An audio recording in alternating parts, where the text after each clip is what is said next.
नमस्कार. उपयोजित इतिहास भाग 1 आपण पहिल्या व्हिडिओमध्ये समजून घेतले, कारण उपयोजित इतिहास हे प्रकरण मोठं असल्यामुळे याचे 2 भाग केले. पहिला भाग उपयोजित इतिहास चा पहिला भाग आपण बघायला सुरुवात केली. त्यामध्ये तिसऱ्या प्रकरणातील 3.1 पहिला मुद्दा होता उपयोजित इतिहास म्हणजे काय. उपयोजित इतिहास म्हणजे काय. दुसरा 3.2 पॉइंट होता उपयोजित इतिहास आणि विविध विषयातील संशोधने. त्यामध्ये 3.2 मध्ये एकूण 7 पॉइंट आहेत. त्यामधलं पहिलं पॉइंट आहे तत्वज्ञान, दुसरा आहे विज्ञान, तिसरं आहे तंत्रज्ञान, चौथं साधारणपणे मला वाटते उद्योगधंदे आणि व्यापार, त्यानंतर व्यवस्थापन शास्त्र 5वा पॉइंट आहे, 6वा पॉइंट आहे कला आणि 7वा मानवीय ज्ञान शाखा. मानवीय ज्ञान शाखा असे एकूण 3.2 मधले हा विषय 3.3 प्रकरणातील हा पहिला भाग तुम्हाला समजला असेल मी अशी आशा व्यक्त करतो. आणि आता आपण सुरू करूया दुसरा भाग. उपयोजित इतिहासाचा दुसरा भाग म्हणजे राहिलेलं अर्ध प्रकरण जे आहे ते आपण ह्या भागामध्ये पाहणार आहोत. आता इतिहासाचा दैनंदिन व्यवहारामध्ये उपयोग काय. इतिहास जो आहे त्याचा आता आपण दररोज जे जीवन जगतो त्याचा उपयोग नेमका त्या जीवनामध्ये काय आहे असा प्रश्न आपल्याला नेहमी विचारला जातो. पण विद्यार्थी मित्रांनो, एक गोष्ट तुमच्या लक्षात आली असेल, उपयोजित इतिहास म्हणजे काय या प्रश्नाच्या उत्तरामध्येच इतिहासाचा उपयोग आम्हाला नेमका काय आहे हे आपल्याला समजून जाते. खरं बघितलं तर भूतकाळातील मूर्त आणि अमूर्त स्वरूपातील जे अनेक अवशेष आज आम्हाला वर्तमान काळात दिसत आहेत, अस्तित्वात असतात, त्यांच्याबद्दल आपल्या मनात नेहमी कुतूहल असतं किंवा ते जाणून घेण्याची उर्मी असते लक्षात. कारण का हे मूर्त आणि अमूर्त स्वरूपातले जे आमचे वारसे आहेत ते नेमके आमच्या पूर्वजांनी तयार केले. ते पूर्वजांनी आम्हाला ती दिलेली एक संपत्ती आहे. मग ती मूर्त स्वरूपातील असतील किंवा अमृत स्वरूपातील. आता मूर्त स्वरूप म्हणजे काय आपण पुढच्या पॉइंट मध्ये बघणारच आहे, पण तुम्हाला उदाहरणासाठी सांगतो. प्राचीन स्थळ असतील, वास्तू असतील, वस्तू असतील, म्हणजे आग्र्याचा ताजमहल असेल किंवा आपलं कोणार्कचं सूर्य मंदिर असेल, हे मूर्त स्वरूपातील. आणि अमृत स्वरूपातील सुद्धा आम्हाला काही सांस्कृतिक वारसे आम्हाला मिळालेले आहेत. त्याच्यामध्ये मौखिक परंपरेनं असेल किंवा आणखीन काही ते आपण पुढच्या पॉइंट मध्ये जाणार आहोत. तर ह्या सगळ्या गोष्टींचा बघा आपण काय करायचं आहे, ह्या आम्हाला पूर्वजांनी दिलेल्या आहेत आणि त्यांचे अवशेष सांभाळणे आणि त्याचा वारसा सांभाळणे, त्याची ओळख करून घेणे, त्याचं ज्ञान करून घेणे हे आपल्याला जास्त महत्त्वाचं वाटतं. म्हणून इतिहासामध्येच आपल्याला त्या गोष्टीचं ज्ञान होतं. आता हा सांस्कृतिक वारसा जो आहे मग तो मूर्त स्वरूपातील असेल किंवा अमूर्त स्वरूपातील असेल, तो आपल्याला तर महत्वाचा आहेच, पण आपल्या पुढच्या पिढ्यांच्या सुद्धा हिताचा आहे. त्यामुळे त्याचे संवर्धन करणं, त्याचं संरक्षण करणं याची जबाबदारी बाळांनो आपल्या सगळ्यांची आहे. कारण का त्याच्यामध्ये अनेक व्यवसायाच्या संधी उपलब्ध होतात. थोडक्यात सांगायचे म्हणजे काय तर इतिहासाच्या आधारेच वर्तमान काळाचे यथायोग्य आकलन करणे आणि भविष्य काळासाठी दिशादर्शन असे उपयोजित इतिहासाचे सरळ वर्णन करता येईल. इतिहास मी काय सांगितलं, इतिहासाच्या आधारे वर्तमान काळाचे यथायोग्य आकलन करणे आणि भविष्य काळासाठी कशा पद्धतीने दिशा असावी त्याचं दर्शन त्यातून होतं. असं उपयोजित इतिहासाचं वर्णन आपण थोडक्यात करता येईल. मला वाटतं हा भाग तुम्हाला समजला असेल. आता तुम्हाला सांगितलं की उपयोजित इतिहास आणि वर्तमान काळ हा मुद्दा बघितला. त्यानंतरचा 3.4चा जो मुद्दा आहे तो सांस्कृतिक आणि नैसर्गिक वारशांचे व्यवस्थापन. सांस्कृतिक आणि नैसर्गिक वारशांचे व्यवस्थापन. आता सांस्कृतिक आणि नैसर्गिक वारशांचे व्यवस्थापन त्याच्यामध्ये मी तुम्हाला सांगितलं एक सांस्कृतिक वारसा त्याचा आहे आणि दुसरा भाग आहे तो नैसर्गिक वारसा. सांस्कृतिक वारसा आहे तो मानव निर्मित आहे. आपल्या मानवाने किंवा आपण मानवाने किंवा आपल्या आमच्या पूर्वजांनी मनुष्याने निर्माण केले. सांस्कृतिक वारसे कोणी आहेत मी काय सांगितलं, मानव निर्मित आहे, माणसानं तयार केले सांस्कृतिक वारसे आहे. आणि नैसर्गिक वारसे आहे ते निसर्गाने निर्माण केलेले पण आमच्या भारत भूमीवरती असलेले हे वारसे आहेत. त्यांचं जतन करणं, त्यांचं व्यवस्थापन करणं आपल्यासाठी महत्वाचं आहे, मी तुम्हाला सांगितलं आहे. आता सांस्कृतिक आणि नैसर्गिक वारसे, याच्यामध्ये सांस्कृतिक वारसा मानवाने तयार केलाय, नैसर्गिक वारसा निसर्गाने तयार केला. तर त्यामधला पहिला जो पॉइंट आहे 3.4 मधला अ जो आहे तो सांस्कृतिक वारसा, हा बघूया. हा मानवनिर्मित आहे. आता मानवनिर्मित असणारा हा वारसा मूर्त आणि अमूर्त अशा स्वरूपात आहे. मूर्त आणि अमूर्त स्वरूपात आहे. आता मूर्त सांस्कृतिक वारसा, त्याचे दोन भाग पडतील, मूर्त सांस्कृतिक वारसा आणि दुसरा अमूर्त सांस्कृतिक वारसा. आता मूर्त सांस्कृतिक वारसा म्हणजे काय, तर या मूर्त सांस्कृतिक वारशामध्ये आमची जी प्राचीन स्थळे आहेत, वास्तू आहे, वस्तू आहे, हस्तलिखिते, शिल्पे, चित्रे इत्यादीचा समावेश मूर्त सांस्कृतिक वारशामध्ये होतो. छोटं उदाहरण देतो पाहिजे तर तुम्हाला तुमच्या लक्षात येईल. कोणार्कचं सूर्य मंदिर असेल, आग्र्याचा ताजमहल असेल, लाल किल्ला असेल, मुंबईचं आपलं शिवाजी टर्मिनस असेल, हे जे आहेत किंवा इंडिया गेट असेल, असे जे काही वारसे आहेत हे मानवाने निर्माण केलेले आणि डोळ्याला दिसणारे, पाहता येणारे हे मूर्त सांस्कृतिक वारसे झाले. सांस्कृतिक वारशामधला पहिला भाग बघितला काय आपण, मूर्त सांस्कृतिक वारसा. आता अमूर्त सांस्कृतिक वारसा म्हणजे काय? सांस्कृतिक वारशामध्ये दोन पॉइंट आहेत. त्याचा पहिला पॉइंट बघितला मूर्त सांस्कृतिक वारसा आणि तो दुसरा पॉइंट बघणार आहोत आपण अमूर्त सांस्कृतिक वारसा. या प्रकारात प्रामुख्याने बघितला पण तर आमच्या मौखिक परंपरा आणि त्यासाठी उपयोगात आणली जाणारी आमची भाषा, ती काय आहे ते आपल्याला जाणून घ्यावी. असे आमचे अमूर्त सांस्कृतिक वारसे आहेत. त्यामधलं आमचं पारंपरिक ज्ञान, त्यानंतर आमचे सण समारंभ जे आहेत आमचे ते साजरे करण्याचे सामाजिक आणि धार्मिक पद्धती कोणत्या आहेत आणि कशा आहेत हे आपण आपल्याला जाणून घेण्याची उत्सुकता असते. नंतर कला सादरीकरण करण्याच्या पद्धती, नंतर विशिष्ट पारंपरिक कौशल्य आणि त्यातलाच भाग आहे शेवटचा म्हणजे अशा परंपरा, पद्धती, कौशल्य इत्यादींचे प्रतिनिधित्व करणारे समूह किंवा गट, असं एकूण सांस्कृतिक वारसा आहे. बाळा, सांस्कृतिक वारशामध्ये मी तुम्हाला सांगितलं काय सांगितलं, 3.4 पॉइंट काय सांगितलं, सांस्कृतिक आणि नैसर्गिक वारशांची व्यवस्थापन.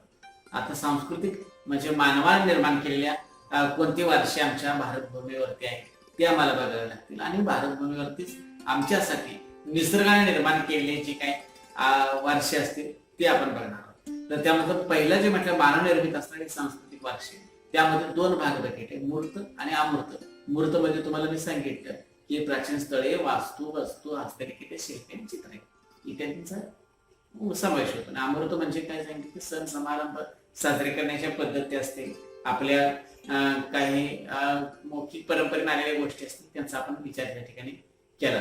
आता नैसर्गिक वारशांचे जतन काय आहे किंवा काय नैसर्गिक वारसा काय आहे त्या बघू आपण.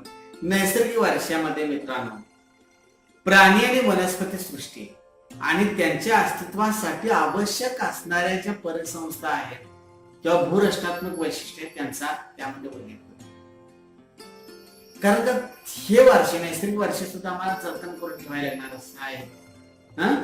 वनस्पती सृष्टीमध्ये किंवा प्राणी सृष्टीमध्ये तुम्ही बघितलं असतात आपल्या जवळचं जे दाजेपूर अभयारण्य आहे, त्या दाजेपूरच्या अभयारण्यामध्ये गवारेडा जो आहे त्याच्यासाठी हे गवारेडा ह्याची जात नष्ट होणे, संपू नये याच्यासाठी त्यांच्यासाठी राखीव असं ते अभयारण्य तयार, त्यांना अभय देणारं अरण्य तयार केलं आहे.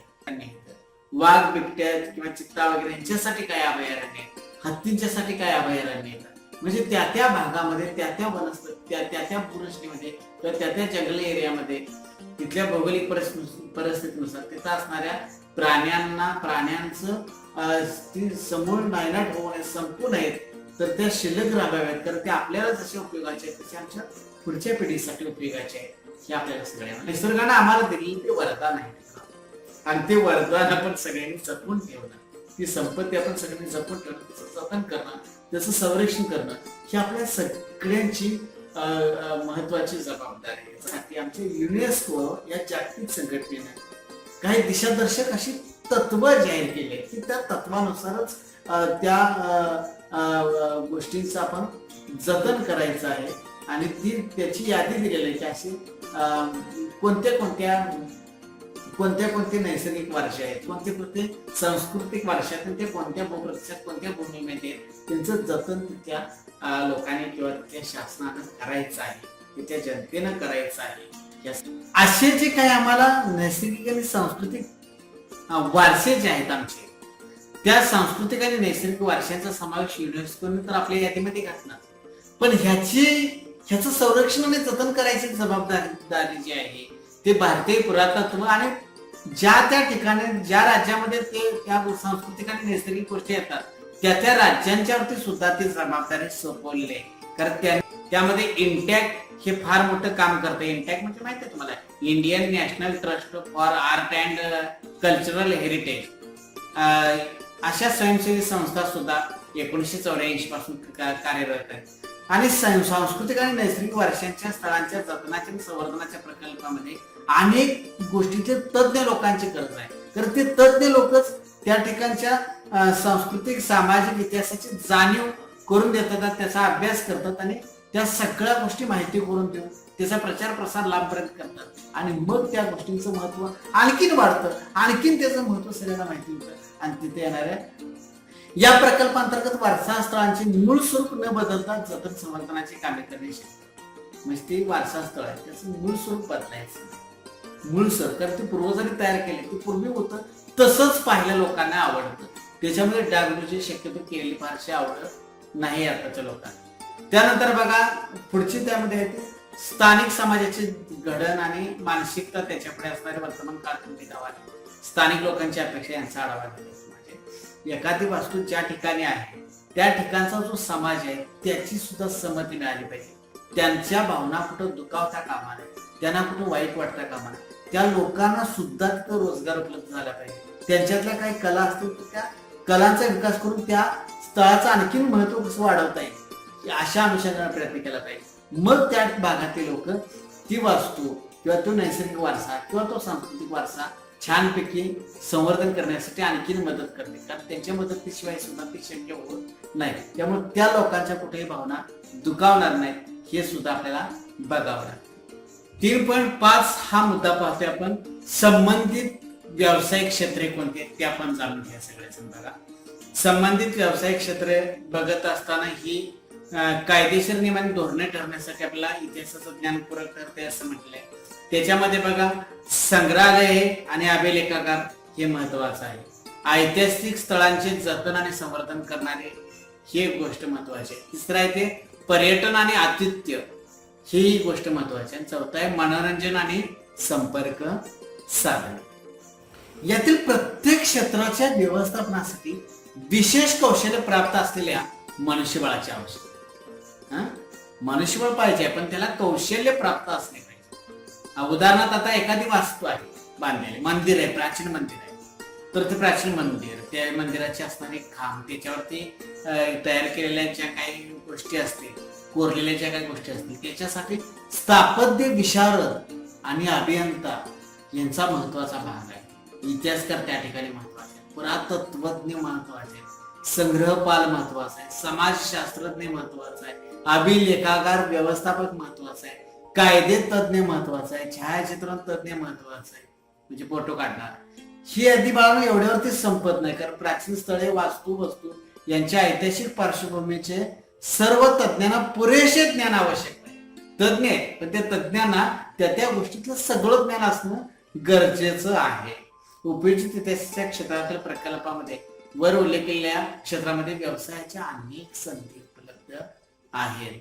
आता तुम्हाला काही गोष्टी सांगायचं जर गेलो मी तर बघा, कोलकात्याला इंडियन म्युझियम म्हणून फार प्रसिद्ध आहे. इंडियन म्युझियम म्हणून मला वाटतं एशियाटिक सोसायटी तर्फे 1814 साली याची स्थापना झाली होती. बघा, तर नॅशनल ऑलिक हे डॅनिश वनस्पती शास्त्रज्ञ त्याचे संस्थापक आणि पहिले संग्रहपाल होते. पहा, ठीक आहे. मग त्यानंतरची गोष्ट आपण जाणून घ्या की अभिलेखागारामध्ये काय होतं की जी फार जुनी जुनी कागदपत्र आहेत त्यांचा संग्रह तिथे ठेवला. जुनी सगळ्यात जुनी दप्तर, सगळ्यात जुने चित्रपट, ह्या सगळ्यांचं संग्रहालय अभिलेखागारामध्ये ठेवलं जाताना प्रत्येक राज्याचे स्वतंत्र अभिलेखागार आहेत. जसं मराठी आपला मराठीतला सगळ्यात जुना चित्रपट, सगळ्यात जुन्या काळातील दप्तर कागदपत्र असतील, काही जुनी ऐतिहासिक राजा महाराजांनी लिहिलेली पत्रे असतील, या सगळ्यांचा ठेवण जे आहे किंवा संवर्धन केले किंवा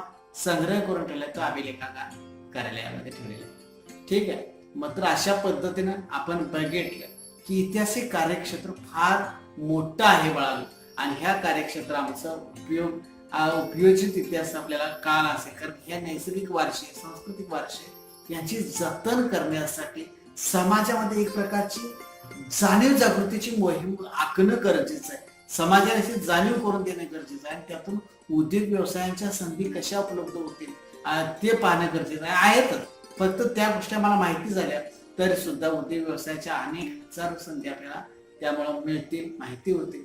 आणि निश्चित रूपानं ह्या सगळ्या गोष्टींचं संरक्षण करून आपण पुढच्या पिढीसाठी सुद्धा सांभाळ करणं हेही महत्वाचं आहे. मला वाटतं उपयोजित इतिहास हे प्रकरण तुम्हाला अतिशय छानरित्या समजलं असेल. आता याचा स्वाध्याय ते तुम्ही पूर्ण करा. मी इथं थांबतो. धन्यवाद.